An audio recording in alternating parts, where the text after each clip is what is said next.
Bari mu faro da wannan labari na farko inda jami'an Iran suka zargi Amurka da Isra'ila da goyon bayan abin da suka kira masu bore dauke da makamai waɗanda suka kai hare-hare da dama kan cibiyoyin gwamnati a faɗin ƙasar. So kaji Malam Shamilu inda waɗannan jami'ai suka zargi Amurka da wannan abu. To kin san jifan juna da zarge-zarge kuma ganganu irin waɗannan masu kaushi tsakanin Amurka da Iran. Ba sabon abu bane. Tsakanin Iran da Isra'ila. Ba yau aka fara ba. Haka. Kuma bana jin wannan zai zama na ƙarshe Fatima.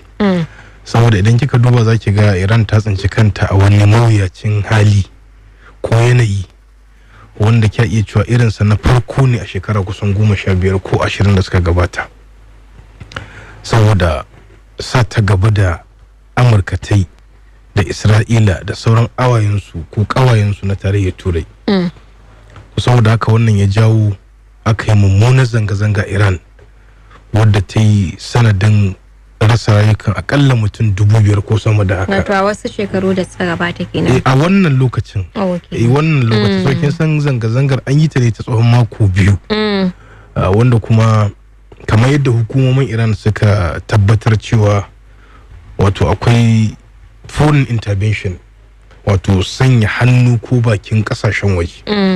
Kuma daga yadda Amurka take bayani, daga yadda Isra'ila take bayani, to ya gasgata zargin da ita Iran din take na cewa akwai sa hannun kasashen waje a cikin zanga-zangar da aka fara ta a matsayin ta lumana, wanda daga baya ta koma zanga-zanga ta tashin hankali da fitintunu. Inda aka yi asarar rayuka da dukiya. Kin san da yake Iran sun shirya wargima. Kuma ko wani abu da masana tsaro suke cewa wai if you want peace suka ce prepared for war. In har kana son ka zauna lafiya to ka shirya wa yaki. So da ka ita Iran kullum a cikin shirin yaki take. Wannan yasa kika ga duk irin salo na kisisi na da munafunci wato na Iran na Isra'ila da Amurka zaki ga bai cika yin tasiri akan Iran ba, saboda suna kallon abubuwan idan basira kuma suna kallon abubuwan duk da suke faruwa idan su guda biyu a bude. Wannan yasa duk irin yunkurin da Amurka za su yi, duk irin yunkurin da Isra'ila za ta yi, duk irin yunkurin da sauran kasashen tarayyar Turai za su yi don ganin sun kai guyoyin ita Iran kasa zaki ga abin ya ci tira. Idan aka duba za a ga cewa akwai takunkumai na kare tattalin arziki akan Iran sama da 8,000. Kusan kya iya cewa a yanzu duk duniya babu wata ƙasa da take fuskantar takunkumai na kare tattalin arziki irin Iran, ko Rasha ba ta kai ta ba.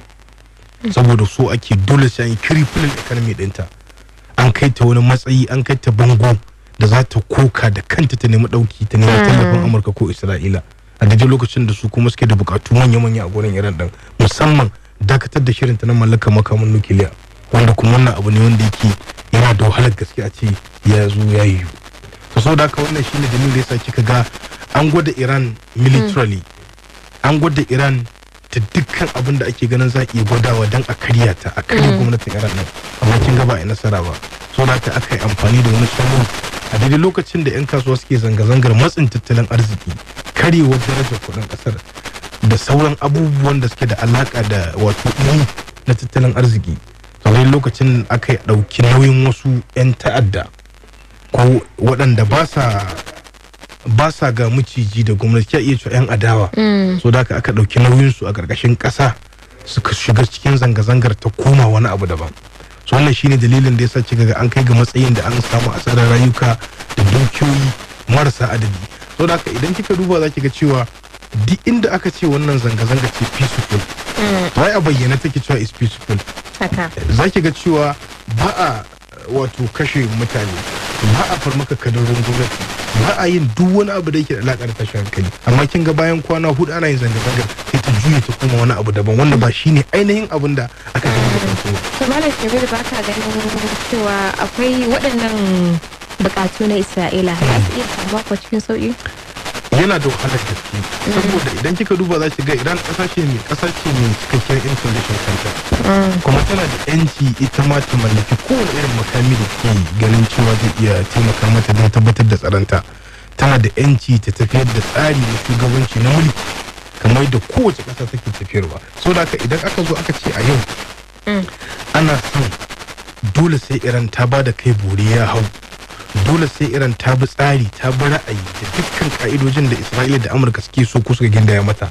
To zaki ga wannan wani abu ne wanda yake yana da wahalar gaskiya ba abu ne mai yiwuwa.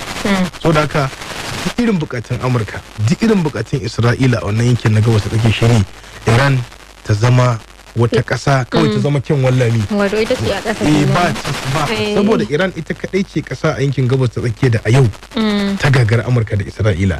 Ita kadai ce ƙasa wadda da gaske idan kika duba za ki ga kalli irin ƙarfi da Saddam Hussein ne daga shekara ta 1974 ko da biyar. A duba irin ƙarfin da Bashar al-Assad, a kalli irin ƙarfi na soja da ita wato da aka irin su Libya da sauransu suke da shi, amma kin ga duk da haka sai da aka samu aka yi amfani da kisisina da munafunci aka kai su ƙasa aka yi so da ka Iran ita kadai ce ƙasar da a yau musamman a yankin gabas ta tsakiya ta zame musu kadangaren bakin tulu. Idan kika duba zaki ga idan kika ce Saudiya, aka ce Jordan, aka ce Bahrain, aka ce Kuwait, aka ce Qatar, aka ce Haɗaɗɗen Larabawa, ai da ba sa ɗanyen ganye da ita Iran ɗin. Kusan su ma suna kallon Iran ɗin a matsayin wata abokiyar gaba wadda dole sai sun nemi ɗaukin ƙasashen waje sun murƙushe ta. Amma da tafiya ta yi tafiya yau sun gane cewa Iran ɗin katanga ce a gare su, shinge ne a gare su, wanda duk lokacin da Amurka da Isra'ila suka yi nasarar kau da Iran da babu ko shakka za su farmake su. Kuma abin da ya faru a yakin da aka yi da tsakanin Hamas da kungi da Isra'ila shi nuna haka cewa aim din shine manufofin Isra'ila shine ba za su tsaya a iyalan ba, za su ci gaba ne. A yau da Isra'ila ta samu abin da take so 100% a Palestine to babu ko shakka za ta samu nasarar da take so a Lebanon, za ta samu irin nasarar da take so a Syria, babu ko shakka. Kuma in ta samu nasarorin in ta aka dankari Iran din kuma zai wahala ba ya nasara ba. Saboda haka wannan shine abin da zake ga sun yi mi a kuma baya sun yi wani abu wanda kusan ba taba ganin cin irinsa ba. Sun haɗa kai, sun yi magana da yawu daya, sun yi magana da baki daya akan yanzu ba sa buƙatar yaƙi a rijin ɗinsu, ba sa buƙatar rigima a yankin su, suna neman peace and stability. Wannan abu ne mai kyau, wanda da gaske na abu ne mai kyau, ko babu ko shakka yana da wahalar gaske a wannan salon da suke tafiya su Amurkan su yi nasara akan su, ba ne mai sauki. Muna kai to Malam Shamilu mu shiga wannan labari duka dai batun da ya shafi shi shugaba Donald Trump, inda shugaban ya sha alwashin aiwatar da barazanar da ya na lafta karin haraji kan kasashen turai da ke adawa da bukatar sa ta karbe ikon yankin Greenland. A baya Donald Trump ya yi irin wannan barazanar, wanda ba wannan ne karan farko ba da yake irin waɗannan barazanai a kan kasashe daban-daban, inda a baya ya yi kokari ya kwace wannan iko na yankin Greenland, wanda yanzu kuma ya fito ya bayyana cewa inda ya sha alwashin aiwatar da dukkan kasar da ta kawo masa cikas akan wannan yunkuri nasa. So wani duba za a yi wa wannan batu na shugaba Donald Trump? To ai Fatima, ga duk wanda yake bibiyar mu a nan tebur na diplomasiya, ai ya san irin lakabi da sunan da muke kiran shugaba Trump da shi. Mukan kiransa da kuli-kuli ne shi wanda ba a gane gabansa. Ko mutum ne wanda yake very controversial. Yana iya zuwa yau ya ce miki abu fari ne, gobe kuma ya zo ce baki ne. To amma rikicin Greenland nan Fatima ba karamin batu bane ba tsakanin Amurka da kasashen tarayyar Turai. Saboda akwai dangantaka ta zumunci da yarda da juna da aminci da juna tsakanin Amurka da kasashen tarayyar Turai. Akwai abubuwa na tsaro da tattalin arziki a tsakanin Amurka da sauran kasashen tarayyar Turai. So da haka kowane irin yunkuri shugaba Trump zai a nan a yanzu akan yankin Greenland na kokarin ganin sai amfani da karfi wajen mallakawa Amurka yankin Greenland, to wannan wani abu ne wanda zai iya dagula alakar Amurka da sauran kasashen tarayyar Turai. Kuma zai sauran kasashen ba za su goya masa baya kenan ba. Idan kika duba zaki ga shine duk irin inda wato ake da dan wani romo da ake lasa, Amurka ta mamaye gurin takuru kowa sai ita kadai, sai wanda ta ga dama ta so sai ta kirawo shi sai ta dan san masa wani abu.